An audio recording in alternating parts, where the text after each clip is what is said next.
Vou mostrando como sou e vou sendo como posso, jogando meu corpo no mundo. Olá, sejam todos bem-vindos à nossa sala colorida. É isso mesmo, você já sabe, né? A gente tem esse encontro marcado todas as quartas-feiras a partir das 19 horas.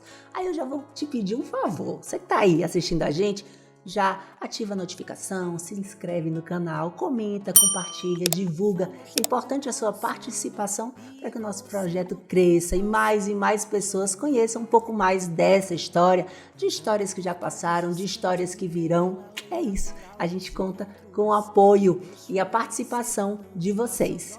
Tenho o hábito de começar esse programa agradecendo. Sim, vivemos sempre agradecendo. Sozinho fica difícil, fica pesado. Então, graças a Deus, temos apoiadores e patrocinadores, além da equipe, pessoas que apoiam e acreditam no nosso projeto. Então, a gente quer agradecer aqui a loja Elis. Então, todos os looks que vocês estão vendo aí são da loja Elis. Vai lá na nossa rede social, aproveita para ver look completo, todas as informações.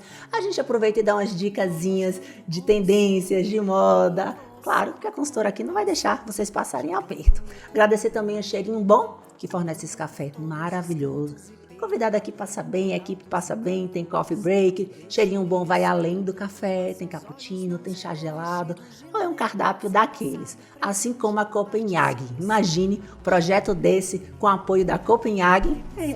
Não é para qualquer um não, é isso mesmo. A Copenhague, além de chocolate, é um excelente presente, vai muito além de um chocolate. Agradecer a CrossFit 889 e a Vanessa Gonçalves, que deixa a gente mais bonita para aparecer aqui para vocês. Agora bora falar um pouquinho, né, do nosso entrevistado de hoje, que ele é nascido e criado em Barreiras, e isso é raro. Adianta. A gente adora quando acontece isso aqui. Estudante de escola pública, isso é algo que ele fez questão de frisar, que é algo também especial em saber, empreendedor, e é graças ao empreendedorismo que trouxe ele para esse nosso programa e esse momento. Ele é presidente da Redento Proteção Veicular, criada há quase 6 anos, mas além de muito assunto de empreendedorismo, a gente vai conversar hoje mesmo, de verdade, com o marido da Érica. É com esse cara que a gente vai conversar hoje. Tiago Redento, querido, obrigada por você estar aqui com a gente hoje e compartilhar um pouquinho da sua história, da sua trajetória, das suas motivações. A gente vê você nas redes sociais, a gente vê você pura motivação, né? Energia total. Isso é muito bom, isso contagia. E eu queria, além de agradecer a oportunidade, poder conhecer um pouco mais desse seu lado empreendedor. Que legal, que legal. Ô, Nábia, muito obrigado por ter me convidado. Na verdade, eu me convidei. Eu vi um episódio aqui muito legal, e aí eu mandei lá uma mensagem, falei, ô, Nábia, se tiver uma oportunidade para mim falar um pouquinho do que eu sei, que é pouca coisa, eu acredito, referente a muitos de vocês que estão aí assistindo, me chame. E aí eu tive a alegria de estar aqui. É claro que é um grande podcast, muitas pessoas boas passaram por aqui. Já sento nessa cadeira aqui com peso de responsabilidade gigante. E aqui eu já vou falar para você que está assistindo esse podcast. Nábia falou um negócio aqui super importante e eu vou frisar isso. Pessoal, Nábia pediu aqui que vocês compartilhassem, que vocês enviassem para alguém. Mas eu vou usar uma teoria diferente para isso. Eu posso, Nábia? Por favor. Eu prometo que eu vou entregar coisas aqui que não tem muitos NBAs. Eu prometo. Caramba. Então você prepara o papel e caneta, que as informações que sairão daqui, além da minha vida, que eu vou contar um pouquinho, podem mudar o jogo de vocês ou pode construir o jogo de vocês. O jogo que eu falo é empreender, é mudar de vida, é crescer, é prosperar, é ter uma família saudável, é ter um negócio saudável ou um ecossistema que venda muito, que é o que eu sei fazer no dia a dia. Acho que vocês já perceberam. Então eu vou lançar um desafio para vocês aqui, e esse desafio ele serve para mim, ele serve para a Nábia, ele serve para qualquer ser humano. É sobre frequência. E aqui eu vou falar uma coisa bem interessante. Fiquem atentos para isso. Jesus, quando começou o seu ministério, ele começou o seu ministério sozinho e foi em busca de discípulos, para todos entrarem na mesma frequência. Quando os discípulos começaram o seu ministério, amando de Jesus, o que é que Jesus fez? Vão de 2 em 2. Pessoal, eu já falei que eu vou entregar muita coisa. Mas se você quiser fazer com que essas muitas coisas não saiam da cabeça de vocês, manda esse podcast para aquele amigo que você quer que prospere. Envia para 5 pessoas, que dessas 5 vão ficar 2, você e 1, e fiquem na mesma frequência que ele. Eu vou dar um exemplo básico de como isso é poderoso. Quando vocês começaram a malhar, vocês foram sozinhos. Malharam quanto tempo? 2 dias? 3 dias? No 5º dia vocês desanimaram. Mas quando vocês foram com um amigo? Até no dia que os 2 estavam desanimados, um não deixava o outro desanimar para que não quebrasse o ciclo de malhar e continuar. Sim. Então, ó, pega esse podcast, não perde a chance. A chance é sua de entrar nessa frequência, de crescer, de entender muita coisa sobre os negócios, coisas que eu não entendi antigamente, coisas que não tinha acesso para mim antigamente. E hoje o podcast está entregando tudo. Ferramentas valiosíssimas. E é isso aí, Nâmbia. Não perde, viu? Manda pra alguém. Rapaz, ele já começa com a força total. Eu sou energia, viu? Adoro. Já vou adiantar, eu sou energia. Eu não consigo, não. Adoro. Mas me conta, de onde veio esse empreendedorismo, né? Porque há quem acredite que já vi, já li, já assisti algumas coisas falando que você pode desenvolver com o passar da vida, né? De acordo com o seu interesse. Mas tem pessoas que acreditam que é algo que você nasce com ela, que pode até melhorar e tal, mas é algo que já vem ali no sangue. E como é que você define a sua experiência? Como é que iniciou isso? A minha experiência é que é o seguinte, eu vim de um casal humilde, meu pai caminhoneiro, muitos filhos, às vezes eu me perco, não sei se é 14, se é 15. Imagina. Quando meu pai casou com minha mãe tinha 17 anos de idade, meu pai 30 e tantos. Então eu não vim de um lar simples, eu não vim de um lar saudável. Você mesmo me apresentou aqui dizendo que eu vim de uma escola pública. Quando os meus pais vieram para Barreiras, minha mãe estava grávida e a primeira casa da minha mãe foi debaixo de um pé de manga no Riachinho. Então eu não vim de um lar onde tinha os melhores conhecimentos, onde tinha os melhores drives mentais. E eu falo drive, gente, é programação. E eu quero que você se pergunte uma coisa bem interessante, o público aqui pergunta uma coisa bem interessante. O porquê vocês falam língua portuguesa? O porquê vocês pensam do jeito que pensam? São nervosos ou calmos? Então olhe para dentro de casa e você vai entender muitas respostas sobre vocês. E aqui já é a primeira virada de chave. Mas vamos continuar. Sei que esse assunto aqui, se a gente for tocar, vai longe. Só para ele. Vai longe. E aí eu nasci nesse lar. E de verdade eu tinha um pensamento que para prosperar precisava de ajuda de alguém, que algum político tinha que ajudar, alguém tinha que dar um emprego. E ao longo do caminho eu fui me conectando com pessoas que eu percebi que pessoas têm talentos e talentos se multiplicam. Então aqui, reforçando essa tese, qualquer ser humano que queira fazer algo, ele tem os atributos necessários dentro dele. É só preciso se conectar com alguém que já está fazendo. Mas em que momento foi essa virada de chave? Porque eu acho que até a gente chegar nesse entendimento, algumas coisas precisam... Não há crescimento sem ruptura. Eu não acredito que há crescimento sem ruptura. Eu lembro que eu dava muito trabalho na escola. Aquele menino, além de imperativo, TDAH lá em cima. Dei muito trabalho para meus pais. Não nego, não. Muito. Só vivia em Vila Brasil, pulando da ponte da prainha. Só vivia na Vila Rica, no Matadouro, jogando bola. E aí eu perdi de ano na escola. E minha mãe teve uma conversa muito dura comigo. Ali aos 13 para 14 anos de idade. Ela chegou e falou para mim assim, Thiago, aqui em casa eu só aceito 2 tipos de ser humano. E eu perguntei qual, minha mãe? O que trabalha é o que estuda. Se você quiser estudar, eu te dou tudo. Não vai faltar nada para você. Agora, se você não quiser estudar, Thiago, aí você vai ter que trabalhar. E aí eu cheguei para minha mãe e falei... Perdão. Aí eu cheguei para minha mãe e falei, quero estudar. Minha mãe me matriculou de novo na escola. Na primeira unidade ela vai na escola e a professora falou, esse aí mesmo, não quer estudar não. E minha mãe teve a coragem de me tirar da escola. A partir desse dia, minha mãe me acordava todos os dias, 6 horas da manhã, para me procurar alguma coisa para fazer. E aí foi nesse período que meu pai adoeceu. Meu pai tinha um caminhão velho, um 1113 que só Jesus. 1113 dava problema a cada 500 metros. E eu viajava com ele nas férias, então eu já dirigia. Quando meu pai adoeceu, minha mãe falou aí, vai trabalhar. E aos 14 anos de idade eu trabalhei dirigindo caminhão. Naquela época não tinha as mesmas fiscalizações. Na época o caminhão prestava serviço para a prefeitura. Então não é que nem hoje. Era mais fácil ali, meio que burlar a lei. E aí eu me conectei com pessoas que se comunicavam muito bem nesse caminhão. E despertei alguns talentos ali de mecânica, de elétrica. Comecei a olhar para o caminhão de uma forma diferente. Mas o ponto culminante mesmo, a gente prestava serviço para a prefeitura e o filho da prefeita, ele andava muito comigo. O filho da prefeita, ele fazia vaquejada e esse caminhão é que ia levar os fechamentos para a vaquejada. Então, eu observando ele, saindo com ele, claro que ele muito mais arrumadinho, claro que ele andando de Hilux, ficando nos melhores restaurantes, e eu ali dormindo no caminhão, mas a gente teve a oportunidade de se conectar. E aí eu meio que eu desejei aquela vida, não em forma de inveja, mas eu olhei e falei, caramba, ele tem a mesma idade que eu. Ele anda de Hilux, ele anda arrumado, ele viaja. Como é que eu faço para me ter uma vida assim? Aí a primeira voz que vem na minha cabeça é a voz da vítima. É a voz de que é impossível. Na minha cabeça veio a primeira voz.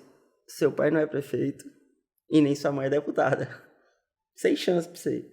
Mas eu continuei com aquela sede, eu continuei observando. E eu descobri que esse cara se comunicava muito bem. Que sim, ele tinha uma oportunidade a mais, porque os pais lançavam, mas os pais lançavam, não fazia por ele. E eu vi ele negociando ali, falando de negócios. E aí eu percebi, cara, esse cara tem um talento que eu posso ter. E aí eu comecei a querer ficar mais com ele para me aprender a vender e negociar. Foi aí a minha primeira virada de chave. Assim. E aí, Nâmbia, aos 16 anos de idade, eu cheguei para meus pais, cansado, cheguei para meus pais, e sofria muito, porque o caminhão dava muito problema. Pense no caminhão velho, Jesus do céu. Dava muito problema. Então, quando o caminhão dava um problema de pneu, eu com 15 anos que ia trocar esse pneu. Quando dava um problema elétrico, ou eu arrumava o caminhão, dava um jeito, ou eu ficava no meio do nada. Sim. Quando dava um problema mecânico, eu juntava meus arames, minhas alicates, para dar um jeito para voltar para casa, ou ficava no meio do nada, sem sinal. A tecnologia não era que nem hoje. Ano mais ou menos ali, 2010, 2011. E ali eu comecei a ter noções de elétrica e de mecânica. E aos 16 anos de idade eu cheguei pro meu pai e falei, meu pai, servi aqui, ó, pro senhor até aqui, agora eu preciso voltar a estudar. Porque eu descobri que o que dava para mim aprender naquele ambiente, eu já tinha aprendido. E que eu precisava de mais. E aí voltei a estudar. Então você ficou ali 2, 3 anos sem estudar? Uns 2 anos e meio, 3 mais ou menos ali, servindo ali naquele serviço. Aí eu voltei a estudar. Quando eu voltei a estudar, a gente que já acostuma com o nosso dinheiro, com a nossa dependência, não quer trabalhar e não quer depender mais de ninguém. E aí fui estudar à noite para procurar um emprego de dia. E aí foi onde eu conheci uma empresa que vendia motos na época. E eu trabalhava no administrativo, só para você ter ideia. Trabalhava no administrativo. E aí servi muito bem. Ali eu já comecei a ter melhores noções com computadores, softwares. Aí eu comecei já, na parte da tarde, fazer um curso de computação, de como arrumar um computador. Mas eu percebi, Nâmbia, que eu bati no teto ali. Já estava ganhando melhor que no caminhão, mas eu bati no teto ali. E eu tive fome para mais. Aí eu fiquei olhando que os vendedores, que não estavam dentro da empresa, ganhavam muito mais, porque eles eram comissionados. Aí, como eu trabalhava só pela manhã, à tarde eu fui falar para os vendedores, eu lavo seu carro, eu engraxo seu sapato, eu assino os contratos, mas me deixa andar com você para me aprender. E assim eu fiz. E aí desenvolvi ali técnicas de vendas e com 3 meses eu era o melhor vendedor dessa empresa. Você vê a importância do olhar atento, né? E de enxergar a oportunidade. Nos ambientes, a oportunidade está em todo lugar, Nâmbia. Todo lugar. Nossa região é muito rica, Nâmbia. A gente vê oportunidade em todos os setores. Eu vejo meus colegas empresários ali falando que é difícil empreender porque não tem mão de obra. Nâmbia, se não tem mão de obra, quer dizer que uma mão de obra vale 10 vezes mais. Claro. Só se profissionaliza. E o drive da nossa geração é que acha que as coisas vão acontecer com facilidade, sem se profissionalizar, sem botar força, querem ficar de balada e acham que as coisas vão acontecer de uma hora para outra. Sim. Toda semente ela precisa passar um tempo comprimida para ela virar uma plantinha e quem sabe um dia ser árvore e dar frutos. Fantástico. E eu acho que a gente, quando você fala dos empresários que têm essa dificuldade de mão de obra, isso é um fato. É um fato. A gente vê em todas as áreas. É um fato ótimo. Aí eu acho que a gente tem dois lados. Tem um lado de que quem faz o pouco da mão de obra que tem, ela não se preocupa em se qualificar porque ela está tranquila. Tipo, não tem, vai ter que se virar comigo mesmo, né? E ao mesmo tempo, existe aquele buraco aberto que qualquer um que se dedicar um pouquinho, que se dispor, O mínimo que seja... ele diz, cheguei. Aqui é um conselho que eu dou para todos os empreendedores. Gente, não tem mão de obra, mas qual é a quantidade de mão de obra que as empresas estão formando? Porque um dia eu tive 17, 18 anos e eu queria ser treinado. Eu queria aprender algo gigante. Mas será que os empresários estão olhando para essas pessoas a fim de qualificá-las? Primeiro contratando caráter, depois treinando habilidades, porque nos meus negócios eu não contrato habilidade, eu contrato caráter. Habilidade eu treino, caráter não. Entendeu? Então eu tenho um sistema de treinamento em todos os setores dentro da minha empresa. Eu tenho gestores que treinam de setor por setor. E outro insight aqui que eu vou dar para empreendedor. Gente boa só faz entrevista uma vez. Então você tem que estar aberto vaga 24 horas. Se é só uma vez e você está com vagas abertas 24 horas, que seja na sua empresa. Fantástico. Isso aí. Virou vendedor em 3 meses. Virei top 1 vendedor e aí acontece o que acontece com a maioria dos jovens que ganham dinheiro. Fiquei louco. Tô rico! Eu vou ganhar o mundo agora, vou para São Paulo, vou para o Rio de Janeiro, vou enlouquecer, vou namorar com 50 meninas de uma vez só. Porque é o drive que a gente tem. É o que a gente vê na maioria dos casos, carregando de pai para filho jovens que não se preocupam em crescer profissionalmente, quer viver de balada e namorada. Eu vivi isso, eu repeti esse ciclo. Para me casar, eu tive que olhar para dentro de mim. Claro que a igreja me ajudou, claro que a espiritualidade me ajudou. Olhar para dentro de mim e perceber que aquela repetição que eu estava fazendo, eu não quero ter uma família saudável. Então, eu olhei para dentro de mim e falei, eu preciso mudar isso, eu preciso mudar a minha forma de pensar referente a isso. E graças a Deus eu consegui casar com a esposa abençoada, minha parceira da vida. Importante. Mas pra gente não perder a linha da história, e aí, eu comecei a ganhar muito dinheiro vendendo. Muito dinheiro vendendo. Eu com 17 anos de idade, mais ou menos, eu ganhava na época lá seus 20 mil, 25 mil reais. Agora imagine 25 mil reais, isso em 2012, 2013. E aí, eu lembro que meu patrão, ele vendeu essa empresa de moto e ele foi abrir uma seguradora de moto. E ele chegou falou pra mim, Thiago, vendi a empresa com todos os funcionários, menos você. Eu falei, tu é doido, macho, tu quer me quebrar? E aí foi onde surgiu a minha primeira crise na cabeça. Falei, caramba, eu tô na mão de uma pessoa. Então, como é que eu vou ser autônomo um dia se eu tô dependendo de um olhar de alguém, de uma visão de alguém? E aí, beleza, ele me chamou, fui ser gerente dessa empresa e fiz crescer pra caramba. Essa empresa cresceu em vendas pra caramba. Explodiu na época, o nome da empresa na época era MOB, se eu não me engano. Associação de Motociclistas do Oeste da Bahia. Acho que agora a memória foi. E aí crescemos, só que com um ano mais ou menos começou a ter muito roubo de moto, né, muito. E eu fiquei preocupado mais uma vez, falei, caramba, esse negócio vai quebrar e eu vou perder meu emprego. E aí eu comecei a estudar uma possibilidade de quando roubasse essas motos, a gente localizasse e não perdesse. E aí foi onde eu descobri o mercado de rastreamento de veículo, que era muito novo no Brasil. Quando eu descobri esse mercado, eu falei, uau, vou empreender. Falei com o meu chefe que eu serviria a ele 1 ano, de graça, na minha empresa de rastreamento, só pelo valor dos produtos, porque ele me abriu essa porta. Eu entendi que quando a gente encontra uma porta aberta, nós temos que deixar ela aberta e com boas referências para que um dia a gente volte. E aqui já vou deixar um recado para você que trabalha, para você que empreende. Gente, deixar a porta aberta não é deixar a empresa na mão, não. Pede um prazo para eles. Eu vou servir você, mas eu estou com outro projeto. Então, em quanto tempo você quer que eu lhe sirva aqui para mim tocar esse projeto? Porque as pessoas abrem a porta dos seus negócios confiando no seu trabalho, confiando na sua entrega. Então, é nada mais justo do que se entra ser bom para os dois e se sai ser justo para os dois. Porque vai ter que ser bom para um ou para o outro, mas que seja justo. Sim. Beleza? E aí, Nábia, comecei a empreender. E mais uma vez eu fui para um estágio diferente da minha vida, aos 17 anos de idade.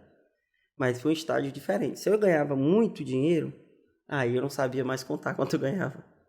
E rastreamento era um mercado muito novo na Bahia. Eu chegava para os frotistas e falava, ó, eu vou instalar um equipamento no seu carro e você vai saber que hora seu motorista para, que hora seu caminhão liga, quanto tempo ele demora na viagem, freado, acelerado. O cara falava, moço, tá mexendo o quê, otário? Isso aqui é golpe. Aí eu falava para ele, faz o seguinte, o orçamento, olha que legal, o orçamento para quem acha que é golpe é 5 vezes mais, porque eu vou colocar de graça agora para você, e quando seu motorista chegar aqui, você me paga, se for verdade. Aí fala, paga. E aí, onde a empresa, absurdamente, o ROI lá em cima, ROI altíssimo. E aí foi onde eu tive o primeiro negócio ali de sucesso, mas os meus drives me fizeram quebrá-lo. Era essa a pergunta que eu já estava. Tá, e aí a gente está falando muito de sucesso, graças a Deus, um olhar atento, mas nesse caminho a gente sabe que empreender é isso. Claro. Empreender, eu sempre falo para todos os meus colegas, todas as mentorias que eu fui, todas as pessoas que eu mentoro, produto e serviço, Nâmbia, é uma desculpa que pessoas encontraram para prosperarem no mesmo ambiente. No final das contas, se você tem um time bom, se você tem uma equipe boa, o produto ou o serviço não importa, são eles que vão entregar. Então, quando eu falo que é pessoas unidas em prol de prosperar junto, a pessoa mais importante do ecossistema é o gestor. Então, se um gestor ele tem pensamentos errôneos sobre dinheiro, sobre pessoas e sobre negócios, um momento ou outro o negócio dele vai estar fadado ao fracasso. E eu não tinha o pensamento certo sobre negócios. Eu achava que o dinheiro que eu ganhava hoje, amanhã viria de novo. Então, eu podia tocar o louco. Podia pagar de doido. Não, é só se vive uma vez. Vamos acabar com o mundo hoje mesmo. Então, eu não tinha educação financeira. Até porque eu não trouxe de casa essa bagagem. E aqui, não estou falando mal dos meus pais, não. Pelo amor de Deus, eles me deram tudo que eles tiveram. E tudo era coisas boas. Na maioria dos casos, coisas ruins. A gente aprende do geral. E aí, Nâmbia, eu tive um conflito, né? Na época na igreja, com a minha ex-namorada. Virou um conflito ali geral e eu me encontrei perdido como ser humano.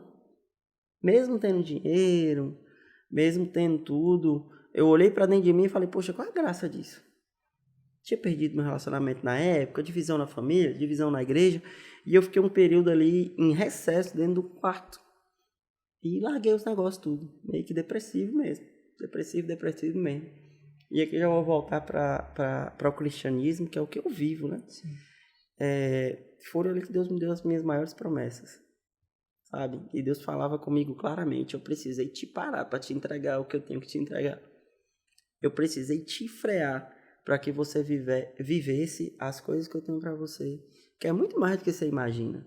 Porque esse caminho aí que você está indo é caminho de morte. E eu sempre falo nos meus treinamentos, Nâmbia, é muito melhor ter um filho pobre do que ter um filho morto. E às vezes é Deus que nos freia, é Deus que nos para. E a gente fica colocando culpa na sociedade, a gente fica colocando culpa no inimigo, a gente fica colocando culpa nas pessoas. E a pessoa mais culpada para o insucesso do negócio somos nós. Sim. Então, ali eu passei um momento reflexivo, a empresa, eu deixei se perder. E para que eu saísse com o nome limpo de tudo, que eu não conseguia trabalhar naquela época, vendi tudo e não fiquei devendo ninguém também. Mas eu não fiquei com a moto para andar. Eu fiquei com transporte. E aí eu tive que voltar para o mercado de trabalho. Agora imagine para o empresário que começou a empreender muito cedo, que obteve gigantes recursos, agora tem que colocar um currículo na praça. Começar tudo de novo. Então, quando eu coloquei minha cabeça no lugar, foi quando eu conheci minha namorada, na época que é minha esposa. Por isso que eu falo que ela é minha companheira da vida. Me deu muita força. Caramba, a decisão mais difícil que um homem pode ter, a mais crucial que um homem eu falo, homem e mulher pode ter, é escolher quem é que vai seguir a vida com vocês. Porque a vida não é uma beleza a vida toda. A gente tem muitos problemas, a gente tem muitos defeitos, a gente tem muitas qualidades. E quando você não escolhe a pessoa certa, você já entra fadado ao fracasso. Eu vejo homens e colegas por aí que, enquanto estão trabalhando, estão preocupados com as esposas. E quando chega em casa, em vez da esposa ter uma comida ou os dois ali ter construído um lar de paz, de ambiência legal, não, vira tumulto. Essa pessoa vai trabalhar como no outro dia? Ela vai produzir como? Ela vai sonhar o quê? ela vai sonhar sair daquela tristeza. Então, quando você tem um lar harmonioso, você vai sonhar conquistar grandes coisas. Por isso que a escolha de um relacionamento. E aqui já vou dizer outra coisa para os homens. Isso aqui vai bater em gente até umas horas. Não confie em negócio de paixão, não. Homem apaixonado faz loucura. Porque eu já fui um jovem apaixonado. Relacionamento tem que se iniciar com a cabeça no lugar. Porque a paixão cega. Cega. Discutam valores primeiro. Discuta pensamento sobre dinheiro, pensamento sobre riqueza, sobre prosperidade. E esses olhares aí vão fazer vocês entenderem o que serão os próximos anos. É isso. Isso, fantástico.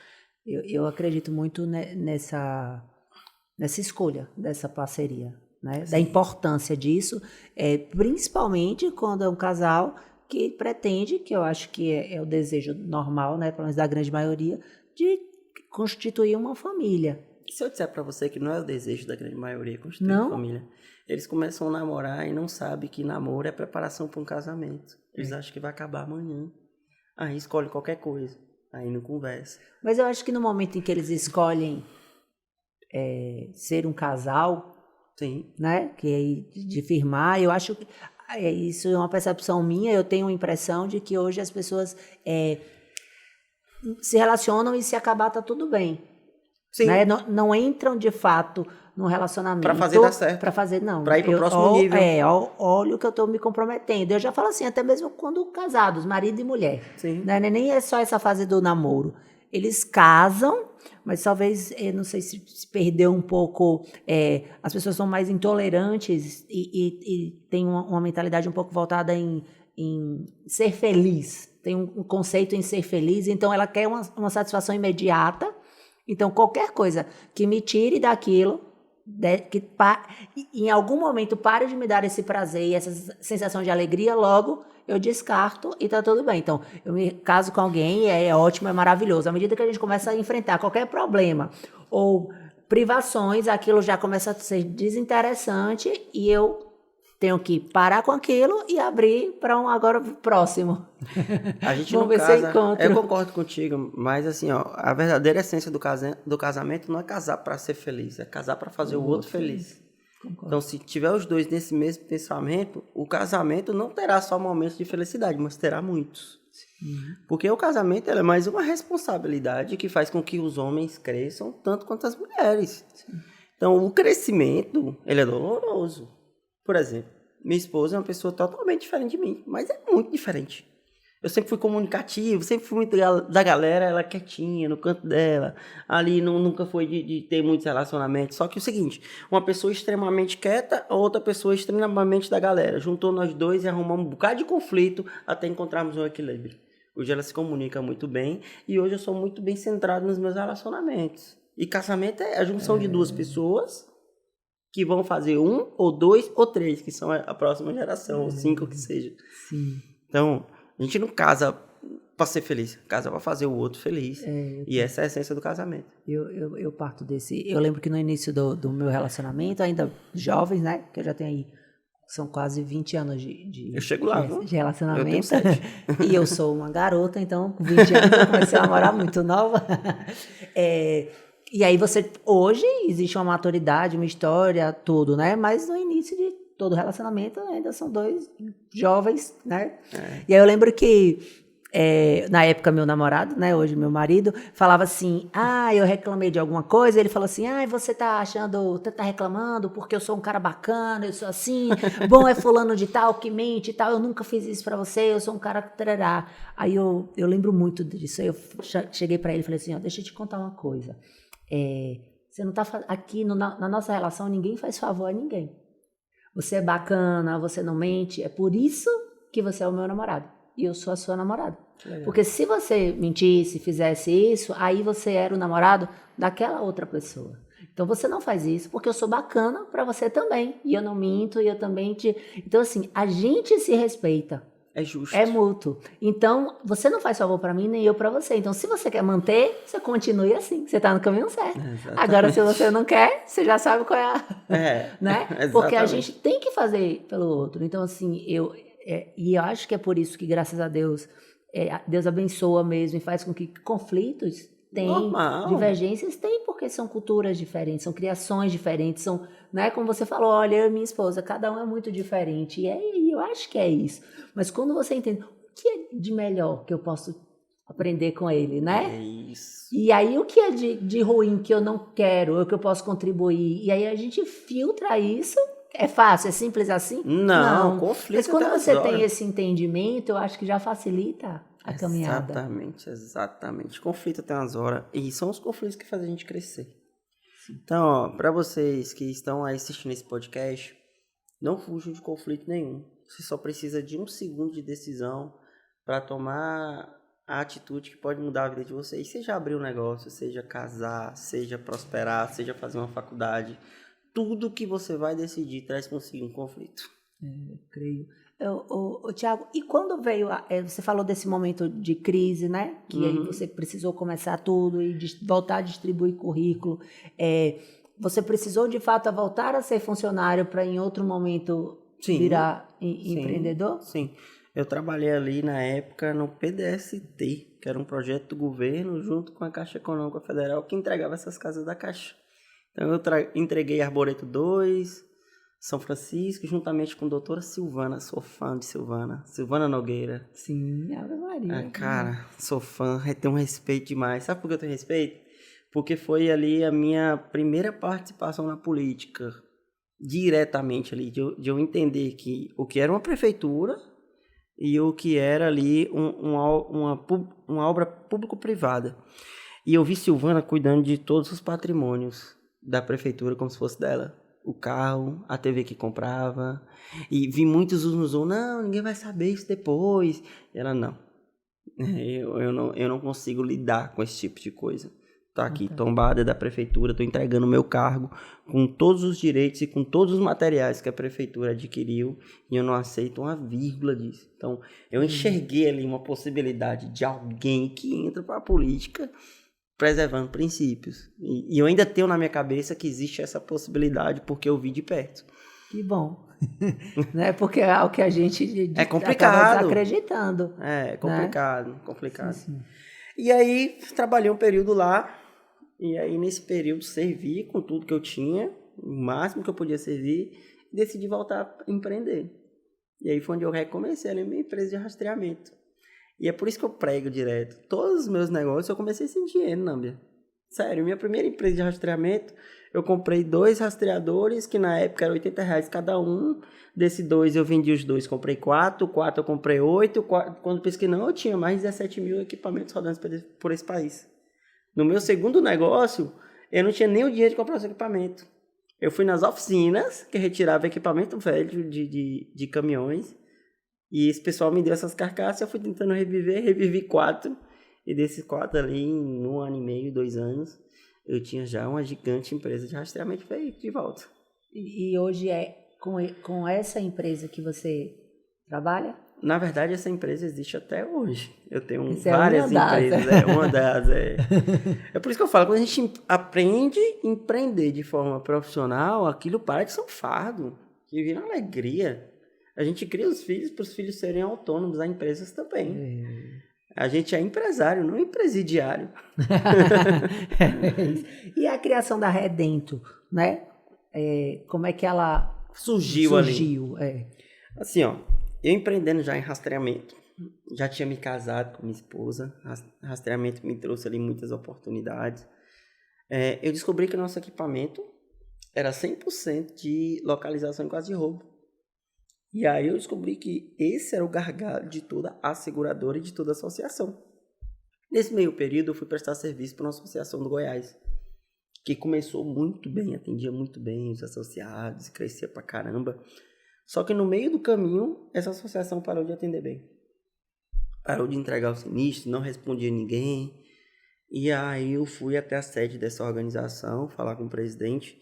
E o presidente me disse algo que vai de encontro a um princípio meu.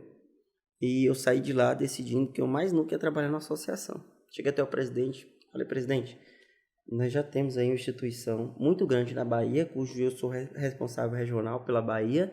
Tinha muitos vendedores na época, já tinha treinado muita gente, crescido pra caramba, ganhado uma grana legal. E aí eu falei, presidente, esse sinistro lá, ó, que esse caminhão que tombou, eu fui no local do sinistro, o motorista faleceu. E esse incidente aí não pode ser negado por conta dos pneus carecas. Porque eu estava lá, os pneus eram novos. Trocaram aqui no pátio. Então, reveja isso para mim. Porque se o senhor não rever, eu vou voltar para a Bahia com menos 500 associados. Ou 300. Ele olhou para mim e falou, Thiago, faz o seguinte. Vai ser menos 300 associados. Porque empresário vive de número. Enquanto a gente perde 300, meu comercial está vendendo 5 mil todo mês. Eu falei, não, obrigado pela resposta. Não discuti com ele. Mas eu voltei decidido a nunca mais mexer com proteção veicular na minha vida. E saí ligando para todos os associados procurar o banco. Porque eu descobri que a associação se passa pela índole do presidente e pela capacidade dele de gerir. Porque abrir um CNPJ de associação é fácil. Só que se o presidente não tem índole, ele pode negar qualquer coisa, porque é a lei da brecha. E se o presidente até tem índole, mas não aprendeu gestão de negócios, esse é um negócio de alto risco. Então pode quebrar no primeiro mês. E aí eu liguei para todos os associados e falei que estava saindo fora dessa organização e que eles procurassem o banco. Só que os associados, quando foram procurar o banco cobrava 6 vezes mais, 7 vezes mais e não dava para manter a operação. E eles que começaram a me ligar para abrir um grupo de proteção. Eu achei a ideia interessante, mas eu não tinha dinheiro para isso. Falei, interessante a ideia, mas eu não tenho dinheiro para isso, porque eu entendo que um caminhão, R$1,5 milhão. Se eu perco um caminhão no primeiro mês, coisa que aconteceu. Se eu perco um caminhão no primeiro mês. E aí eu comecei a estimular crédito. Já que eu tinha uma empresa de rastreamento rodando, comecei a estimular crédito. Estimulando crédito, até o dia que eu consegui um crédito legal. Só, outra dica que eu vou dar. Muitas das vezes vocês querem empreender e vão atrás de um crédito. Crédito no Brasil é uma das coisas mais fáceis de conseguir desde que tem um CNPJ com nome limpo e o CPF também. Você só deve estar buscando crédito pro banco errado. Ou você está com a roupa errada numa festa de gala. Só para você ter uma olhada. É só você se vestir direito, como a Receita pede, como os órgãos pedem. E aí você chega diante do banco e é você que fala a taxa que você quer do banco. E se você tiver feito tudo bonitinho, você ainda fala, banco, eu não quero negócio com você não. Deixa eu subir na linha de investimento lá em cima. E eu vou dar outro insight aqui para vocês. Você sabia que não precisa ter nome limpo para ter investidores? Investidor não gosta de empresa com nome limpo? Sabia disso? Investidor gosta de empresa que tem problema. Só que mesmo com os problemas, esteja dando lucro. Entendeu? E o investidor gosta que o empreendedor coloque o dinheiro dele primeiro. Venda o carro e coloque no negócio. Venda a bicicleta e coloque no negócio. Porque quando o investidor vê que o cara colocou tudo que ele tinha no negócio e aquele negócio hoje está dando um lucro, mesmo que pequeno, mesmo que esse empresário tenha um nome sujo, ele vai olhar assim e vai falar, cara, se ruim tá bom, imagine que bom. Aí ele põe o dinheiro, entendeu? E é muito dinheiro. Hoje tem redes sociais de investidores, que a gente aqui no oeste da Bahia não tem acesso. Rede social, os caras estão apiando para investir em negócio. Tem muito mais dinheiro no mundo do que multiplicador de dinheiro, ou seja, empreendedores. Imagina, né? É muito, cara, simples demais. Mas isso você descobriu na prática ou você parou em algum momento e falou, não, eu preciso estudar e entender mais? Cara, isso eu descobri não tem muito tempo. Tem 1 ano e meio, 2 anos. Participando de grandes eventos, andando com grandes mentores. Inclusive, quero mandar um abraço aqui pro meu mentor, Kaiser. É um cara extremamente inteligente. É um cara que... Eu não sei o que é que tem na cabeça daquele homem, não. Deve ser uns 5 cérebros. Abraço, cara. Dá honra quem tem honra aqui, cara. Me ajuda muito. Inclusive, teve conosco aqui no Movimento Liberdade. Mas eu, como falo muito, eu me parei que parte mesmo. Os associados começaram a sugerir que você... Beleza. Aí consegui um crédito. Quando eu consegui um crédito, eu falei, beleza, agora eu tenho coragem. Vamos abrir esse negócio. E aí eu queria ter só 300 caminhões, Nâmbia. Vou voltar um pouquinho ali. Só. Eu queria ter só 300 Não, associados. Tá. Vou voltar um pouquinho ali para vocês entenderem que quando a gente também entrega as coisas na mão de Deus, funciona. Eu tinha a logomarca da Redento na cabeça. Eu tinha todo o plano de negócio pronto. Eu desenhei a logomarca na mão e eu achei o caderno esses dias eu desenhando. Cara, que sensação absurda. Eu mexendo no guarda-roupa lá em casa, eu achei o caderno que eu desenhei a logo da Redento, velho. eu comecei a chorar porque eu voltei para aquele sentimento, sabe? Aquele sentimento de sonho, de crescer, de prosperar. E olhar que aquele sonho que um dia estava no papel hoje é uma grande realidade. Eu comecei a chorar em casa. Minha mulher, o que foi, Thiago? O que foi? Eu falei, eu lembrei do dia 1. E vocês, empreendedores, têm que lembrar do dia 1. O Day One é muito importante. Beleza? E aí, comecei a entregar isso na mão de Deus e tava dando tudo errado, tudo errado. Eu já tinha conseguido o crédito na TH, mas o CNPJ da Redento não saía. E um dia eu cheguei num culto evangélico valente com Deus. Falei, Deus, ó, se o Senhor não estiver nesse negócio comigo, se o Senhor não estiver comigo, eu não dou nem mais um passo. Agora você fala comigo, achando que pode manipular o Pai. É muito pelo contrário, nós é que somos servos deles. Aí, começou o culto. Aí o pastor, moço, Deus quer falar com alguém aqui. Aí eu todo batendo o pé, só vou chamar meu nome. Sabe aquele marrento? E aí esse culto acaba. Na hora que o pastor tá dando as bênçãos apostólicas, ele me dá um grito no meio do culto e fala, Thiago, vem cá que Deus quer falar com você. E aí na época, pra quem acredita, quem não acredita, a gente respeita, a gente, pelo amor de Deus. Não entenda que eu tô aqui me posicionando para que vocês sejam evangélicos. Não, eu tô contando algo que aconteceu, uma experiência que aconteceu comigo. E aí o pastor começou orar em outras línguas, língua adiante, para quem é cristão sabe, e eu entendia tudo em português. Eu entendia tudo, velho. Tudo. Tanto é que tem uma gravação, e você vê que não dava para entender nada, porque não é nossa língua, mas vinha aos meus ouvidos a seguinte promessa, eu tenho um grande povo na sua mão. Você não tem ideia do propósito que eu tô colocando no seu coração. E outra, tudo que estava dando errado até hoje, amanhã vai começar a dar certo. Você vai ver, quando virar meia-noite, tudo vai acontecer. E eu te digo mais, você não sabe o nome. Seu nome era Thiago Menezes. A partir de agora, seu nome é Redento. E foi aí onde o estalo do nome, plim, e tinha tudo a ver com o leão, a coroa. Eu falei, caramba, porque eu nunca pensei nisso. E até então eu não sabia o significado de Redento.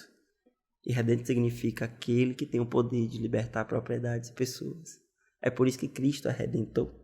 Porque o único poder de um redento, que é uma espécie de juiz, é dar vará de soltura, dar o vará de liberdade. E aí foi quando, no outro dia, saiu o CNPJ da Redento. E aí enlouqueci no mundo trabalhando. Coloquei os 300 caminhões. Quando eu coloquei os 300 caminhões, agora essa parte da história que eu tinha que voltar para falar isso. Quando eu coloquei os 300 caminhões, estava no segundo mês de Redento, a gente faturando lá 30, 40 mil reais, um cliente me liga. Thiago, você faz proteção no caminhão? Eu falei, faço. Só que o meu caminhão tá aqui no Rio de Janeiro. Tô saindo para buscar ele na fábrica agora. Falei, ó, pra gente fazer tem que instalar o rastreador. Eu não consigo instalar aí agora. Mas a única possibilidade de eu fazer é você sair daí e ir pra fila do Autotrack. Instalar esse equipamento no Autotrack. Eu vi que dava 2 km de diferença no Rio de Janeiro, de distância. Na fila da Autotrack, rouba esse caminhão. 1,5 milhão de reais com 2 meses de aberto. Meu Deus. E aí, sabe qual foi a minha ideia? Eu tinha 45 dias para pagar 1,5 milhão de reais. A minha ideia foi o seguinte: a única coisa que pode me fazer virar esse jogo é eu usar um empréstimo, que depois eu não saberia como pagar, ou eu vender mais. Só que eu vendendo mais sozinho, eu não ia conseguir. Na empresa só tinha 4 funcionários, um instalador de rastreador, minha esposa, eu e um administrativo que estava aprendendo. Aí eu entendi que eu precisava de mais força comercial. E aí comprei aquele dinheiro todinho de caixa, 40 mil se eu não me engano, de uniforme. Gastei tudo de uniforme. E comecei a ir atrás de maluco na rua, doido, bêbado, endividado, drogado. Só arrumei doido, Nâmbia. Só arrumei trepécia. Mesmo sem fachada, mesmo sem nome. Comecei a construir um movimento. Eu pegava o carro com 15 vendedores da Redento, que em tese era vendedor, tinha acabado de entrar, colocava num posto, daqui a pouco colocava em outro, e a cidade inflou, parecendo que tinha vindo uma empresa multinacional de fora. E a gente começou a vender de um jeito tão absurdo, não? Que com 45 dias eu tava com 1,5 milhão de reais pagando esse caminhão. Caramba! E aqui eu vou dar uma olhada pra vocês. Não há crescimento sem ruptura. Se era um grande povo, eu não podia limitar o que Deus me prometeu. Você tá entendendo quando Deus está num projeto? Eu só queria 300. E aí, foi ali que eu treinei meus diretores. A maioria dos meus diretores estão comigo até hoje. E depois que a gente começamos a crescer, eu peguei esse cara aqui e falei, você vai pro Tocantins, você vai pro Piauí, faça a mesma coisa lá. E aí foi que começou o nosso projeto de expansão aí dentro. E hoje, como que tá a Redento em números? Cara, hoje nós temos um ecossistema de mais de 2.200 colaboradores, temos mais em 16 estados desse país, temos mais de 40 mil associados ativos, fomos conhecidos por 3 anos consecutivos como a organização que mais cresceu no Brasil. No ano passado nós ganhamos uma premiação como a associação que melhor atende no Brasil. E esses números vieram acontecendo a partir de pessoas. E é nisso que eu me especializei ao longo desses anos. Entendeu? Foi nisso que foi a grande sacada para construir grandes negócios do Extremo Zero. E é isso, então, que você entende como é o modelo perfeito de negócio? O modelo perfeito de negócio é esquecer produto e serviço e focar pessoas e seus sentimentos. Sabe por quê, não? Cara, isso aqui eu vou até dar receita. Pelo que as pessoas se movem? Qualquer ser humano, ele se move pelo quê? Então essa é a grande pergunta que o empresário tem que fazer para o seu time. As pessoas se movem pelo que sente. Se você compra um carro, Nambia, você quer sentir o conforto de andar naquele carro. Se a mulher faz um reposicionamento de imagem, ela quer se sentir mais jovem, mais bonita, mais elegante, mais atraente. Então, a chave de transformar qualquer negócio do zero em um negócio gigante é entender o sentimento das pessoas, que é esse combustível que vai fazer seu negócio sair do lado A para o lado B. Se especializar primeiro em pessoas. E as pessoas é que vão construir o produto. E as pessoas é que vão entregar o produto. E são pessoas que vão comprar esse produto. No final das contas, isso reveste em lucro e crescimento mútuo. O mal dos empresários dessa atualidade é que eles criam um ecossistema gigante onde só os gestores prosperam. Não separam nem 1% do seu caixa para dividir com os seus colaboradores, entregando participações de crescimento por mais entrega. Sim. Inclusive, foi esse modelo que fez a gente sair em 2 anos ali e explodir para o Brasil de uma forma mas é de assustar. Cada dia que passa eu recebo lá 100, 150 colaboradores a mais que eu nunca vi o nome no estado diferente, num lugar que eu nunca pisei. Porque eu entendi que são essas pessoas que vão fazer a marca ser reconhecida no Brasil, e é esse o propósito de um grande negócio, transformar a vida. E daí vem o movimento MVL, que ele não para, né? Eu não consigo parar, né? Nós somos motivados por propósitos, né? E aqui eu vou te contar um pouquinho onde surgiu o movimento MVL. Claro que, na minha opinião, surgiu no coração de Deus, e eu estou aqui só replicando. Ardeu no meu coração isso. E o movimento Liberta, por todo o tempo, eu fazia ali convenções todos os anos na Redento. Nessas convenções, eu treinava todos os meus consultores, vendedores, administrativos, todos eles a vencerem suas próprias crenças, a mudar o jeito de pensar. Porque a prosperidade está só no único conhecimento que ainda não temos, só na única forma de pensar que ainda não vimos. Para você alcançar riquezas, você tem que achar oportunidade em todos os problemas, não problemas em todas as oportunidades. A forma de pensar de uma situação pode ser a mesma, mas olhado em lados opostos. Eu tenho muitas frases nos meus negócios que dizem o seguinte: todo grande problema é uma oportunidade de construir uma magnífica solução. E são soluções que mudam a vida das pessoas. E aí, beleza, eu comecei a treinar eles e eu via que o resultado daquela pessoa que eu treinava nas convenções de um ano para outro aumentava 10 vezes. E eu falei, cara, eu preciso fazer isso, eu preciso replicar isso para mais gente. Eu preciso fazer com que as pessoas olhem para dentro de si, não para o lado de fora. Olhem pelos seus sentimentos, pelos seus sonhos, olhem pelas formas que vocês pensam, porque em um outro momento eu também pensava errado. Em outro momento eu pensava que precisava de ajuda. Em outro momento eu achava que pobre fica mais pobre, rico fica mais rico, que dinheiro não nasce em árvore. Em outro momento eu achava impossível sair do lado A para o lado B. E se eu era esse cara que achava impossível, achei uma possibilidade de construir coisas impossíveis, tem muito mais gente com essa mentalidade. Aí eu comecei primeiro a mudar a mentalidade. E aí meu time crescendo, mais estados, eu chegava em lugar que eu nunca pisei na vida, achava uma sede da Redenta, eu falava, ué, quem é que tá aqui? Vou dormir aqui para me conhecer o gestor amanhã. Então, foram essas coisas ali que me fez entender. E aí, esse nome, Nâmbia, no Movimento Liberdade, ele está dentro do princípio para qual eu fui chamado, afinal, libertar propriedades e pessoas. Foi um chamado que eu recebi lá na frente, por que o nome é liberdade? Aí eu te pergunto, Nâmbia, liberdade de quê? Liberdade como? Qual liberdade? Só para você entender. Nós estamos, Nâmbia, no solo mais rico, e aqui é o desafio. O Brasil é o solo mais rico do mundo. Por que esse povo não governa sobre o mundo? E eu ainda vou dizer mais, o Nordeste é muito mais rico do que o Centro-Oeste, do que o Sudeste. Por que será que a parte de cima do Brasil é tratada como a parte de baixo? Por que será que a gente tem tanta riqueza aqui e poucos ricos? Na década de 70 e de 80 foi a maior migração da terra, nordestinos indo para o Centro-Oeste. Tanto é que tinha dialetos dizendo que a cabeça do cearense é achatada porque os pais ficavam falando, meu filho vai para São Paulo, meu filho vai para São Paulo. Motivo de piada do nosso povo. Mas o problema justamente é o nosso povo. Não é a falta de riqueza. E nos últimos 10 anos as coisas têm mudado de uma forma absurda. São os sulistas que vêm para cá. São as pessoas do Centro-Oeste que vêm para cá. Sabe por quê? Porque nós não temos boas referências no Nordeste. E isso dói falar. Nosso grande herói no Nordeste, se eu te perguntar aqui agora, vai vir na sua cabeça Lampião. Me dá um outro herói do Nordeste. Me dá uma heroína nordestina. Maria Bonita? Quem é Lampião? Ah, o cara, coitadinho, a vítima que mataram os pais deles da infância. Cara, esse cara cresceu, virou um criminoso. Esse cara roubava cidades. Esse cara era bandido, esse cara estuprava mulheres. E Maria Bonita era sua comparsa. O nosso problema no Norte e Nordeste é que nós não temos referência de pessoas que romperam no seu próprio estado, na sua própria casa.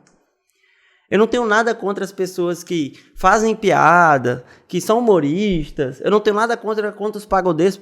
Pelo contrário, eu até gosto. Eu já fui dessa galera uma época. Mas por que será que a gente só exporta isso? Cadê os grandes empreendedores do Nordeste? Pense na cabeça de vocês aí um grande influenciador, multimilionário, que influencia nordestinos a ser empreendedores. Cadê? E o Movimento Liberdade é esse movimento. Ele não vai parar aqui em Barreiras. Eu comecei em casa. E eu comecei com um desafio absurdo. Um movimento desse que nunca estivemos na nossa cidade, com mentores que estão aí no cenário nacional, mentores multimilionários.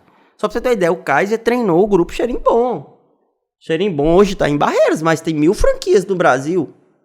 Quando o Kaiser começou a treinar, esse grupo tinha 20. Pablo Massal é um dos maiores treinadores de empreendedores. Há quem goste e há quem não goste. Em outro momento eu não gostava daquele cara também não, mas eu não posso contestar o que ele produz. Hoje um cara que está dentro do meu ecossistema, eu vou lá dentro da PLX e olho para aquela máquina funcionando e falo, cara, eu preciso levar isso para o Nordeste, eu preciso ativar meu povo, eu preciso mostrar que dá para romper na terra que eles nasceram. E você pode olhar que o nosso problema é tão cultural que os sulistas vieram de lá para cá, cercaram nossas terras. Simplesmente cercaram. Chegaram aqui, acharam água limpa, terra plana e produtiva, e a vida toda essa riqueza esteve debaixo do nosso nariz, não teve ninguém para colocar uma cerca para plantar um hectare de feijão. Eles vieram aqui, cercaram, estão de graça, estão governando sobre uma terra que é nossa. E obrigado, sulista, pelo amor de Deus, muito obrigado por ter vindo para cá, porque eles nos acordaram que aqui tem riqueza. Obrigado, pessoal do Centro-Oeste, obrigado. Nós somos ao oeste da Bahia, é grato porque vocês saíram da terra de vocês para mostrar para nós que aqui tem muita coisa boa que dá para ser aproveitado. As melhores praias do Brasil é no Nordeste. Uma das mais bonitas que eu acho é aqui na Bahia. Morro de São Paulo, Itacaré, Boipeba, Ilhéus, Trancoso, Arraial da Ajuda. Gente, por que será que a gente vai ficar esperando gente vir de fora para governar numa terra que é nossa? Os maiores empreendimentos imobiliários podem olhar, principalmente no oeste da Bahia e no Nordeste, são de pessoas que vieram do Centro-Oeste. Qual é o nosso problema? Qual é o nosso problema? Nosso problema é a cultura.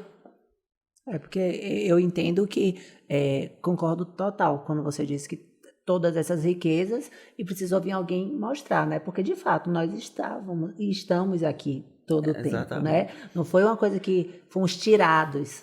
Não, né? Não é uma não coisa foi roubado. Não é uma coisa de você pegar e dizer, não, vamos tirar esse povo daqui, entra outro. Não, tá aqui, continuamos, mas foi um movimento que não aconteceu, que não acontecia. Exatamente. Né? E aqui eu vou mais dizer, eu não tenho nada contra, não. Muito pelo contrário. Quando eu viajava com meu pai, lá antigamente, meu pai entregava diesel para as fazendas. E eu cheguei em várias fazendas onde só tinha uma casa pequena. E eu vi a senhora Busato lavando as roupas dos peões a troco de R$2 por peça. Eu vi o seu Busato em cima de um trator velho, ele arrumando o trator e ele mesmo minarar a terra. Essa terra sempre esteve aqui, só que precisou de alguém vindo do sul com coragem para trabalhar, com determinação, para construir esse grande ecossistema que hoje não são simplesmente fazendas, são cidades dentro de fazendas. Entendeu? Eu vi isso de perto. E por que não nós? Por que não nós? Por causa da cultura. E o Movimento Liberdade é isso. Eu tô convocando a geração a ser chacoalhada, a governar sobre sua própria terra, a mudar suas culturas. Podem olhar, Nâmbia, eu não estou generalizando, mas a maioria dos jovens hoje, 16, 17 anos, tem várias namoradas, não tem um casamento saudável, outros batem nas suas esposas, outros traem suas esposas. Eu conversei com um rapaz esse dia, eu falei, cara, você é casado, é ou não é? Se 10 mulheres lindas agora estivessem te mandando mensagem, você conseguiria resistir e não fazer isso? Ele falou, eu mesmo não. E eu falei, você acha que existe alguém que recuse tudo isso? Ele falou, impossível. Eu falei, isso fala muito sobre você e o meio que você está vivendo. Precisa alguém mostrar que isso é possível. Precisa alguém mostrar que tem uma outra mentalidade de prosperidade por trás disso. A mesma coisa o dinheiro. Eu falo para os meus amigos que estudou comigo que é possível romper, mano. Vamos começar aqui do zero. Vamos fazer um negócio no 1 a 1. Pega esse dinheiro que você tem, não compra um iPhone de R$10 mil, não. Compra uma moto. Porque não adianta você ter um iPhone e você ter uma moto. Cara, não inverta as coisas, não. Lá na frente você vai comprar um caminhão de iPhone. Mas é esse o momento do plantio. E as pessoas não entenderam isso no nosso Norte-Nordeste. Claro que nós temos exceções. Sim. Claro, mas eu estou falando no ponto de vista geral. E aí foi onde o meu movimento de liberdade, que ardeu no meu coração, veio para o Nordeste e está fundando em Barreiras. E eu vou andar Norte e Nordeste inteirinho, mostrando que é possível romper mesmo saindo de baixo.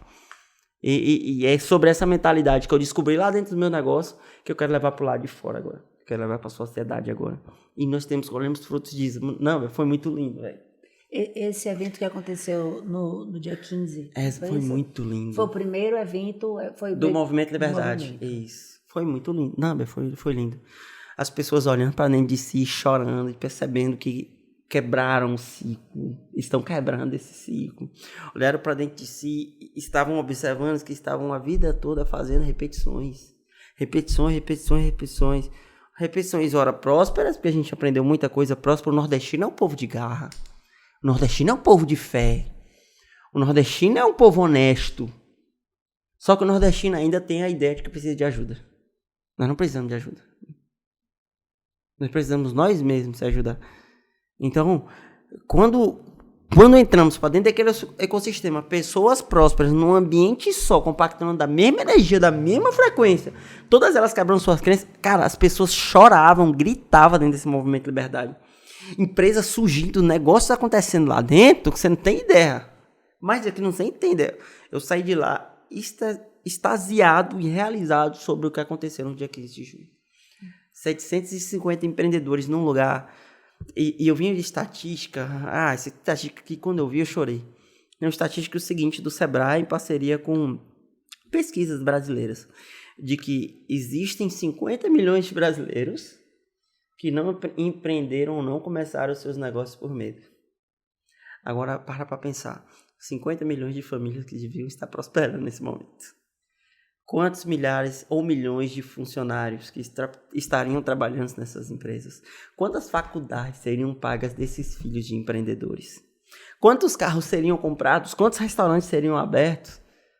Só pelo simples drive de vencer o medo e se colocar num conflito de mudar tanto a sua vida, tanto a sua história, como o ecossistema de muitas pessoas e da sua própria geração.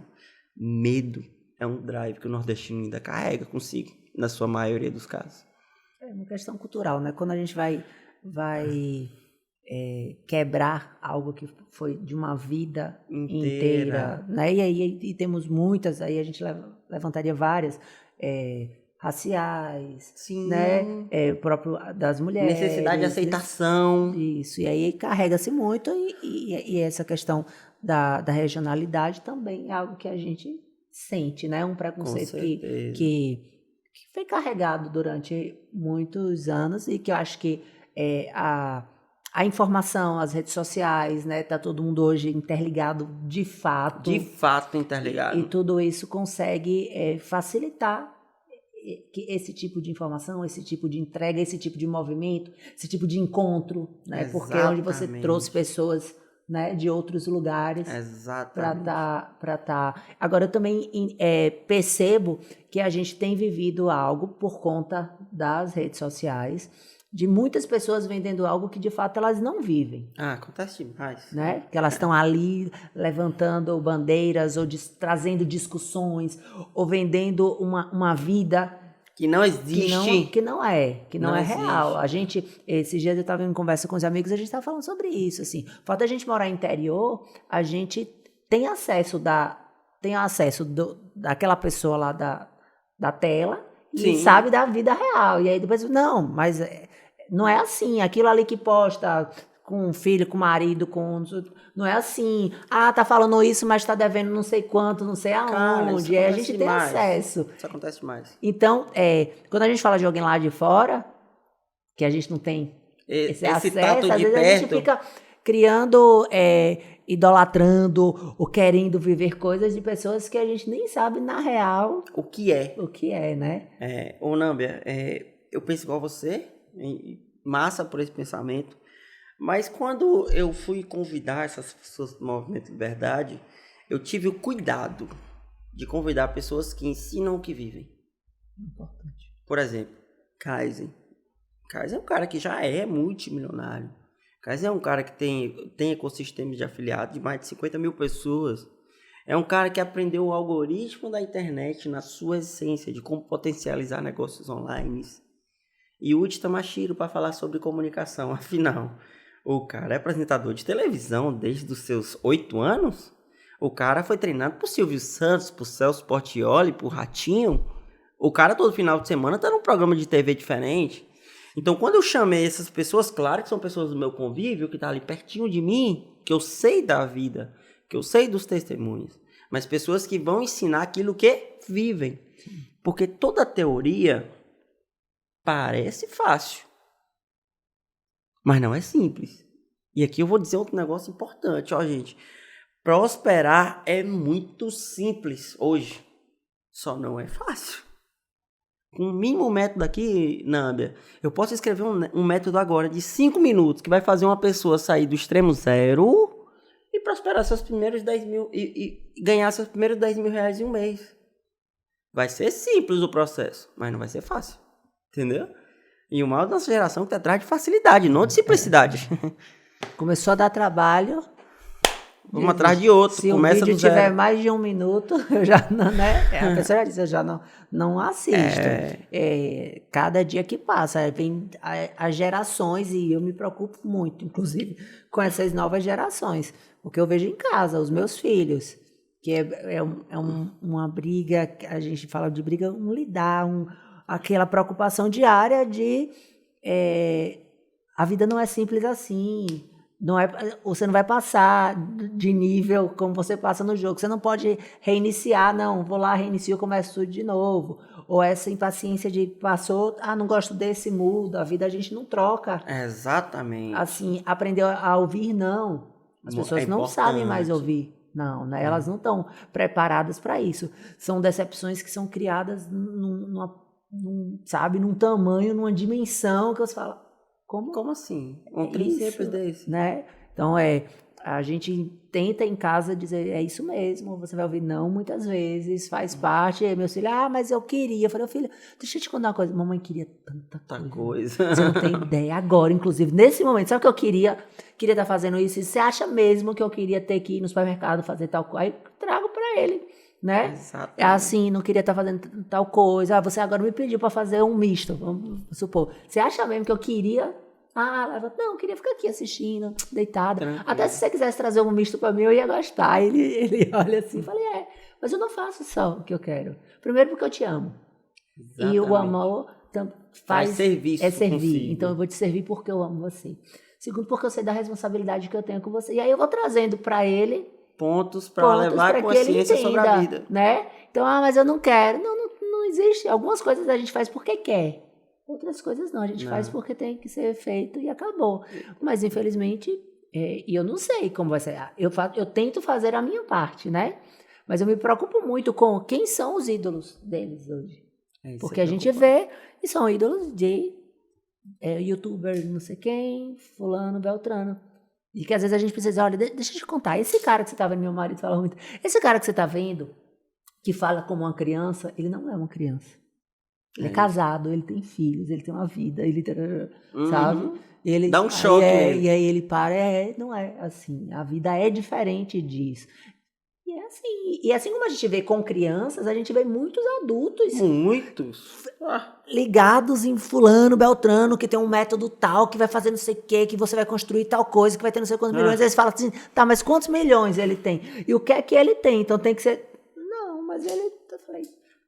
Né? Então, as coisas precisam... Ou de ensinar a passar num concurso, assim, em tantas etapas, aí tá, em quantos concursos ele passou? Sim, exatamente. Não, mas ele exerce desenvolveu qual uma cargo? técnica que por conta da técnica dele, não sei quem passou. Mas e ele? Não, ele é... Eu vou te Nós contar. estamos vivendo nessa época, infelizmente. Eu vou te contar. Uma pessoa que não vem me ensinar algo que ela não tenha vivido aquilo. Por isso que eu digo, na minha consultoria, eu trato feridas que eu vivi. E por isso que quando eu passei 1 ano em volta para que Deus revelasse o que ele tinha para mim, e quando ele revelou, eu falei, mas Senhor, consultoria de imagem, assim, eu nunca nem fui essa pessoa mais, porque principalmente quando a gente está descobrindo a profissão, a primeira coisa que a gente pensa é sobre moda, consultora de moda, e não é isso, né? A gente cuida do vestir, a moda cuida da tendência, mas de certa forma não deixa de caminhar juntos. Mas eu falei, eu nunca fui uma pessoa ligada em moda, em querer vestir isso, aquilo, nunca fui essa... Sempre fui preocupada com imagem, mas não era uma coisa da pessoa olhar e falar, nossa, isso é sua cara. Né? Aquela profissão que você diz. Isso, e eu agora, já com 30 e poucos anos, começar uma profissão nova, do zero, assim. Aí ele falou assim, não, deixa eu te contar. Eu te preparei nesses 30 e poucos anos. Nessa vida inteira. Todas as suas inseguranças que você teve com o seu corpo, com o seu vestir, a sua compulsão por compra, tudo isso que você viveu é te se preparando para hoje tratar. Então, o atendimento que eu amo fazer é isso. Chega na casa da minha cliente e ver que ela não tem esse cuidado e que eu vejo que... E ali que eu falo, ó, até aqui sou eu, a partir daqui, e não preciso verbalizar isso para a cliente, mas é o sentimento que eu tenho. Até aqui sou eu, a partir daqui é o Senhor. Que porque massa. Ela fala assim, eu olho para ele e falo assim, tá, essa mulher usa... O que é que você usa para dormir? Como é que é a roupa de casa? Eu falo, tá, como é que tá a sua relação? Vamos botar uma camisola assim? O que você acha de fazer isso aqui? Você sabe que relacionamento... E eu começo a falar, e vamos pensar, e tarará, e ela fica olhando pra mim, e depois eu recebo a mensagem. Não, Deus do céu, você não tem ideia, mudou menina, tudo. Tarará, sabe? Ou do filho, aquela mulher 100% pros filhos, na criação, tarará, esquece. O menino tá impecável, lindo. E o esposo? E a mulher toda, cansada, não deu tempo. Fala, não, deixa eu te contar. Você é mãe, mas você é mulher, você é esposa, você tem a sua vida, você vai tirar um momento. Sabe aquele negócio do avião, que a máscara vai cair, você tem que guardar primeiro em você? Então você tem que primeiro cuidar de você. Você tem que estar bem para você estar bem, para o seu filho, para o seu marido, para o seu trabalho, para tudo. Então eu entendi que Deus já vinha me preparando para esse momento, né? Então, eu vivi isso, então por isso que eu falo, eu não sou a consultora do glamour, porque não é isso, não foi isso que eu vivi. Eu não vou discutir, eu tenho certeza que tem muitas outras consultoras que têm muito mais entendimento, inclusive sobre cortes de tecido, o caimento, sabe? Porque eu sei, mas eu sei o básico e o necessário, mas tem outros assuntos que para mim, eu digo, não vem cá. Então eu vou fazer um personal shopper com a minha cliente, comprar peças novas, mas eu me preocupo com a fatura do cartão dela. Até quanto ela vai comprar? A gente vai fazer compras inteligentes. Você pode quanto? Você pode... Então, eu posso 100 mil, 1 milhão. Adoro. Bora, nós temos mais opções. Mas se não pode... Como, quanto? Porque eu não quero terminar esse trabalho, ela fique linda, impecável, maravilhosa, mas isso depois vem um efeito que ela venha sofrer, ou venha trazer um problema familiar, ou que venha trazer um descontrole numa finança para outra coisa. É isso. Então, eu acho que a gente tem que... Então, isso eu sei o que eu posso oferecer. Mas a gente vê em todas as áreas a pessoa pregando, oferecendo que você só vai ser maravilhosa se você tiver uma bolsa da Louis Vuitton. Não. Acho lindo, é maravilhoso, mostra, tem um significado, né? Hoje, então, com a minha profissão, eu tenho um olhar diferente para peças de luxo. Eu acho que elas sim comunicam, isso mostra que você é bem-sucedido, porque se você tem isso, se você anda nesse carro, se você veste essa roupa, você é uma pessoa próspera. Mas tem fase para tudo. Né? Mas eu não preciso ter essa bolsa, não pode me consumir ou me desorganizar, porque isso é a coisa mais importante. Então, eu acho que a gente precisa alinhar esses valores. Se deixar, a gente vai ter assunto para a vida toda e a gente vai fazer 2 horas, vai ser inédito, a gente vai fazer um videocast de 2, 3 horas, mas eu queria já ir caminhando aqui para o final, para falar que eu queria que você falasse um pouquinho sobre essa sua importância, a importância que você dá e o entendimento que você dá à sua imagem, né? Porque eu vejo que você tem essa preocupação, quero que você fale do seu cabelo, como é que você pensa, você sempre usou ele assim, né? Vamos lá, esse aqui eu precisaria de 1 hora para falar. Então, no próximo videocast a gente... Brincadeira, eu vou abreviar. Pessoal, tem um negócio chamado arquétipo. O que é arquétipo, Nâmbia? Inconsciente coletivo, você deve saber disso, mas talvez o público não passe. E eu vou fazer um teste de inconsciente coletivo aqui com a galera, eu posso? Claro. Vamos lá. O que é inconsciente coletivo? É uma informação que está no inconsciente da maioria dos brasileiros ou na maioria das pessoas no mundo. E o primeiro teste é o seguinte, vou pedir que vocês imaginem aí qual é o amigo do homem. Responde para mim. O amigo do homem? Qual é o melhor amigo do homem? O cão. O cão. Resumindo, isso está na sua cabeça, não tá? Na cabeça do telespectador, na primeira pergunta que eu fiz também. É ou não é? Então, se por acaso eu quisesse fazer uma marca que passasse essa mensagem, por que não a logo de um cachorrinho? Tá entendendo? Por que não a logo de um cachorrinho? Para quando a pessoa olhar, já no inconsciente coletivo dele, falar, poxa, parece muito amiga essa logo. Entendeu? Imagine aí comigo, eu quero que vocês imaginem aqui. Vou até fechar o olho que eu gosto de ver a imagem. Imagine comigo uma pessoa extremamente sábia. Uma pessoa super inteligente. Aquela pessoa que se você for pedir um conselho para ela, ela vai lhe dar o melhor conselho que vai mudar a sua vida. Imagine na cabeça. Puxa uma imagem. E eu vou dizer a imagem que você teve agora, Nâmbia. Essa pessoa está de azul ou está de branco? Essa pessoa está com o rosto bem sereno, bem leve. É ou não é? E essa pessoa está com óculos redondos. É ou não é? Então, as pessoas têm inconscientes coletivos. E o posicionamento tem muito a ver com isso. E o que é que eu acho inteligente a respeito de falar do inconsciente coletivo? É que você não tem que ser um personagem, você tem que ser você. Mas qual a imagem que você ressai sobre você? Você se sente uma pessoa sábia? Você se sente uma pessoa amiga? Você se sente uma pessoa governante? Você se sente uma pessoa que tem arquétipos de herói, aquele que muda o cenário das coisas? Você se sente uma pessoa que tem arquétipo de mago, aquele que com um passe de mágica transforma ambientes? Ou arquétipo de bobo da corte, aquele que coloca o sorriso nos lábios das pessoas, passando uma mensagem através de sorriso mais verdadeira? Então, a gente começa a entender o posicionamento, entendendo quem somos. Para que não sejamos personagens, beleza? Então, o posicionamento é uma das coisas que mais abre portas na sociedade atual. E o posicionamento que eu falo não é exatamente ter a roupa mais cara, andar com o Patek Philippe igual eu ando, ter um carro legal. Não, eu já tive em outras áreas da minha vida que eu me posicionei com o que eu tinha. O posicionamento vai gerar atração para a sua vida. E vai gerar atração de dentro para fora. Quando nós estamos com a autoestima alta, nós falamos melhor. Nós se sentimos melhores.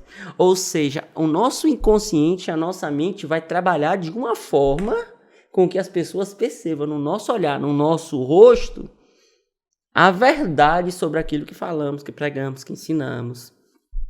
E do lado de fora, as pessoas inconscientes formalizam imagens sobre você. Ou seja, você é muito sábio, você é muito elegante, você governa. E é por isso, ó, vocês podem olhar, meu anel é um leão, minha logomarca é um leão. Se você entrar em todas as salas das Redentos no Brasil inteirinho, você vai achar um quadro do leão. Sabe o que eu fiz também, Nâmbia? E para você ver como o arquétipo é verdadeiro. Eu coloquei as luzes em tom quente em todos os meus escritórios, teto preto e parede cinza. Quem entra lá dentro sente um ar de dourado. Dourado é o pelo do leão. E se você for olhar nos meus posicionamentos de imagem, eu sempre estou numa cadeira onde tem pontas, aquela cadeira real. Se você for olhar nos meus posicionamentos de imagem, eu vou fazer isso de forma profissional agora, vou começar mesmo do jeito que tem que ser. Se você olhar nas minhas palavras, eu sempre estou usando, é possível governar, é possível reinar na sua terra. Porque no inconsciente coletivo eu estou trazendo ali o meu arquétipo de leão, o que governa, o que reina na terra, o que tem força, o que tem velocidade, o que traz consigo o governo na sua própria essência. Então eu comunico muito em cima disso, muito, porque de verdade esse cara sou eu. Esse cara foi quem eu fui me tornando e me moldando ao longo do caminho. E aqui eu vou te falar como um negócio é tão massa, que fala muito sobre a pessoa. Nós estamos aqui no Café com Cor e Estilo. É isso? Sim. Você gosta de café, Nâmbia? Sim. Por que será que esse nome vem na sua cabeça? Você gosta de cores? Por que será que o nome cores veio na sua cabeça? Estilo eu não vou te perguntar, porque todo mundo tá vendo. Então, gente, dentro de vocês tem um posicionamento interno de vocês e você precisa da Nâmbia para descobrir. E eu precisei de outras pessoas que me fez me posicionar em quem eu realmente sou para que eu não seja um personagem, porque personagem é fajuto, uma hora a máscara cai. Então, o posicionamento vai te colocar num ponto estratégico de mudar a sua vida. No ponto estratégico de visibilidade, ou seja, eu me posiciono querendo atrair quem? Então, o posicionamento traz atração tanto interna, de autoestima, quanto externa.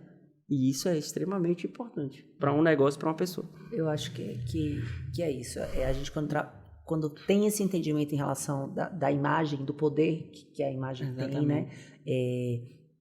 A gente consegue tirar um pouco. Primeiro que eu acho que é perder. Quando a pessoa não se veste de forma intencional, ela está já perdendo uma oportunidade que ela tem. Exatamente. Ali no dia a dia, no simples, né? Já está deixando escapar algo que ela tem controle. Porque eu falo, ó, vamos tentar trabalhar com o que a gente pode, com o que a gente tem controle, porque já tem tanta coisa externa, né? Que a gente não pode controlar. Então, no momento que você vai para uma reunião, para um evento, para qualquer coisa, isso não necessariamente. Aí fica, às vezes passa uma ideia que é algo, pô, isso dá muito trabalho, então quer dizer que é artificial. Gostoso. Não é assim. Isso é de forma natural, espontânea. Essa preocupação de não se fantasiar, eu acho que é legítima, é algo que eu falo, até nos meus atendimentos, quando eu digo, olha, se você sai de férias e você não leva nada do seu guarda-roupa, você tem uma profissão, quando eu saio de férias e não levo nada daquilo que eu uso no meu trabalho para as minhas férias, você está se fantasiando para trabalhar. Exatamente. O seu guarda-roupa, ele precisa lhe acompanhar, porque ele é a sua extensão. Que vai mudar é a forma que você vai utilizar, as misturas, de que forma que aquela peça vai ser apresentada. Uma camisa que eu uso, eu vou usar uma camisa aberta, um blazer que eu utilizo, eu vou usar com a bermuda, eu vou usar em cima de um vestido, e a gente vai de rasteira, e aí a gente vai criar dependendo, mas não pode ser, tô de férias, graças a Deus, não preciso usar nada disso. Então tá errado, eu acho que é uma visão que a gente já tem que ter. Mas ela precisa, o que você veste, ela precisa comunicar quem você e isso, claro, se a gente melhora todos os dias e a gente aprende todos os dias, o nosso vestir também precisa acompanhar isso. Nosso vestir, o nosso se comportar, o nosso falar, tudo fala todo dia sobre quem nós somos, Nâmbia. Por exemplo, pode observar, isso aqui até é psicologia e nada contra o preto, eu tô de preto aqui. Mas a maioria das pessoas que estão passando por um momento difícil, se ela for pintar algo, é preto. Ou vermelho, ou roxo. Eu gosto do preto. Isso aqui eu não estou colocando, não. Se você gosta, viva. Mas nas cores tem uma psicologia que fala muito sobre as pessoas que a usam. Tá aí. Atrás de você tem um livrozinho que a gente brinca que é a Bíblia das cores, que fala exatamente isso, né? O que é que o preto significa, né? Em que momento o preto é utilizado na hora do luto, né? Então, o preto é exatamente isso, é a ausência das cores. Agora, se você quer usar ele também, assim como ele é utilizado... E por que a gente utiliza preto no luto? Porque é um momento de dor, que você está ali recluso, um momento de distanciamento, um momento que você está. Então, quando você usa o preto, você comunica isso, né? Inconscientemente ou propositalmente. Mas também é um momento que você pode utilizar e você vai mostrar força, né? Que você quer mostrar autoridade sobre aquilo. Exatamente. Então, arquétipo. Pode olhar que os grandes governantes usavam aqui quais cores as roupas deles? Marrom bem escuro, tipo couro, ou preto. Então, se você quiser passar o arquétipo do governante, o cara que manda no pedaço, a mulher que manda no pedaço, cara, mete um preto. Empina o nariz e fala, caramba, eu, de verdade, nesse espaço que eu estou pisando, eu governo nesse ambiente. Exatamente. Então, isso vai passar um posicionamento. Por exemplo, a Nâmbia hoje está extremamente sábia. Eu vou olhar aqui para as pérolas no pescoço branca, vou olhar para o azulzinho com dourado. Então, seu arquétipo está mostrando justamente a sabedoria aqui que você tem. Vai ter o dia que a Nâmbia vai acordar com o arquétipo de governante. E a gente pode ter 3 diferentes que predominam. Vai ter o dia que a gente vai estar mais sábio, vai ter o dia que a gente vai estar com poder. E isso é massa. Só que a gente tem que olhar para dentro e descobrir quem de verdade somos e que arquétipo usar em cada situação. Fantástico. É isso. O que eu falei. Conversaríamos horas. Horas. Esse tema aqui, então, se a gente tivesse começado por ele, ia ser um podcast só dele. Mas, Thiago, eu quero te agradecer pela oportunidade. Obrigado. Quantas coisas foram ditas aí que deixa a cabeça da gente, né, fervendo. Eu acho que a ideia é essa. A ideia, inclusive, do projeto é esse, né? Que as pessoas fiquem, elas não voltem vazias, né? Que possa ser plantado ali algumas sementes, né? De alguma forma. Então, feliz em tê-lo aqui. Que bom que você mandou essa mensagem. Que bom que eu fui chamado. Que bom. Aí, será que bom que eu me posicionei. Tá vendo? Isso é importante. Você que está aí também, de repente, a gente cria isso para as pessoas mesmo, né? Então, que Deus abençoe cada vez mais os seus projetos, os seus planos, né? De verdade, foi um prazer ter você aqui com a gente. Conte com o Café Corichila, conte comigo, Nâmbia, a equipe, em nome de Igor também. E tudo de melhor para você. Para nós. Eu não quero bênção sozinho, não. Bênção tem que ser compartilhada. Que venhamos crescer juntos, respeitando uns aos outros, entendendo cada um sua posição. Pessoas que olham para dentro do mercado, meu concorrente, não vou juntar não. Não, ignorância. Ficam os bons, então se juntem e criem uma comunidade de bons, não é isso? Fantástico, fantástico. Não, obrigado. Eu que agradeço. E você que esteve aí com a gente até agora, tenho certeza que adorou. Aproveita para compartilhar, né? É importante que outras pessoas assistam, recebam também essas informações que foram dadas aqui, compartilhadas aqui. Vocês sabem, a gente já tem encontro marcado toda quarta-feira. Se você está chegando aqui agora, aproveita para ver quem já passou por aí. Tem muita coisa legal, te garanto. E vem muita coisa boa por aí também. Temos agora aí nesse período político Café com Política.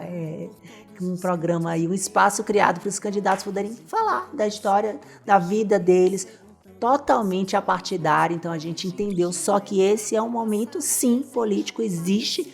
E temos um lado social. E pensando nesse lado social, que a gente quer informar a comunidade, abrir essa janela para que você conheça de fato a história de vida desses candidatos, desses pré-candidatos. Vamos finalizar agradecendo. Cheirinho Bom, Copenhague, Loja Elis, Vanessa Gonçalves, CrossFit 889. Fiquem com Deus até quarta-feira que vem. Que lindo, adoro. Minha filha, se deixasse aqui... Passasse uma semana nós dois aqui entrando no assunto e saindo pro outro.